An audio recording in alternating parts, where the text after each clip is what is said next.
আসন্ন এডিসি নির্বাচনী নির্ঘণ্ট আবারও কি বাতিল হতে চলেছে?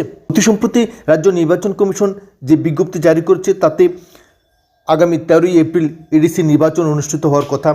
নির্বাচনের নির্ঘণ্ট অনুসারে সারা রাজ্যেই প্রশাসনিক তৎপরতা শুরু হলেও বিভিন্ন রাজনৈতিক দল সে সঙ্গে বহু সামাজিক সংগঠন নির্বাচন কমিশনের এই তারিখ নিয়ে যথেষ্ট বিরোধিতা করে এবং বিভিন্ন রাজনৈতিক দল এই সিদ্ধান্তকে অর্থাৎ নির্বাচন কমিশন আগামী 13ই এপ্রিল এডিসি নির্বাচন অনুষ্ঠিত করার জন্য যে তারিখ ঘোষণা করছে তা সরাসরি বিরোধিতা করে। 13ই এপ্রিল হলো রাজ্যের জনজাতি অংশের মানুষের অত্যন্ত গুরুত্বপূর্ণ একটি সামাজিক অনুষ্ঠান গড়িয়া পূজা।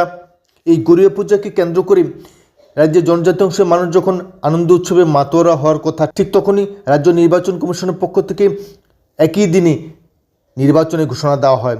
অর্থাৎ এডিসি নির্বাচন সে সঙ্গে গড়িয়া পূজা একই দিনে অনুষ্ঠিত হয়। নির্বাচন প্রক্রিয়ায় যে ব্যাঘাত ঘটবে এবং জনগণ এই নির্বাচনী প্রক্রিয়ায় কতখানি অংশগ্রহণ করবে তা নিয়েও ব্যাপক সন্দেহ সৃষ্টি হচ্ছিল। ফলে সারা রাজ্যে নির্বাচনের তারিখ বদলানোর জন্য দাবি উঠতে থাকে। বিভিন্ন রাজনৈতিক দলও এই বিষয়ে সহমত পোষণ করেন। বিভিন্ন রাজনৈতিক দলও এডিসি নির্বাচনের তারিখ বদলানোর দাবি জানাচ্ছিল। অবশেষে রাজ্য সরকার সর্বসম্মতভাবে এই বিষয়ে একটি সিদ্ধান্ত গ্রহণ করে এবং বিধানসভা এই বিষয়ে সর্বসম্মতভাবে একটি নীতিগত সিদ্ধান্ত ঘোষিত হয়েছে। তাতে স্পষ্টভাবে লিখিত হয়েছে যে 13ই এপ্রিলের বদলে 12ই এপ্রিল এডিসি নির্বাচন অনুষ্ঠিত হবে এবং এই বিষয়ে রাজ্য সরকার নির্বাচন কমিশনের কাছে যথোপযুক্ত প্রশাসনিক পদক্ষেপ নেওয়ার নির্দেশ দিতে পারে।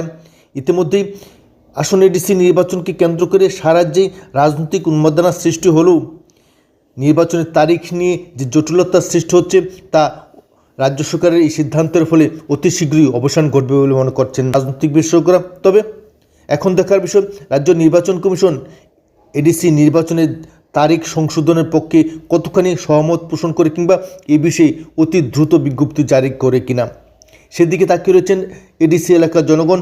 কারণ এডিসি নির্বাচনের নির্ঘণ্ট যদি আগামী 13ই এপ্রিল অনুষ্ঠিত হয়ে থাকে তবে এডিসি নির্বাচন সর্বাঙ্গীন হবে কিনা তা নিয়েও প্রশ্ন থেকে যাবে। যদি নির্বাচনের তারিখ পরিবর্তিত হয়ে 12ই এপ্রিল করা হয় তবে নিশ্চিতভাবে উৎসবের মেজাজে এডিসি নির্বাচন অনুষ্ঠিত হবে। এখন দেখার বিষয় রাজ্য নির্বাচন কমিশন এই বিষয়ে কী ধরনের সিদ্ধান্ত গ্রহণ করে। রাজ্য সরকার যে প্রস্তাব এনেছে সেই প্রস্তাবের পক্ষে যদি সহমত পোষণ করে তাহলে নিশ্চিতভাবে এডিসি নির্বাচন হবে একটি উৎসবের মেজাজে নির্বাচন।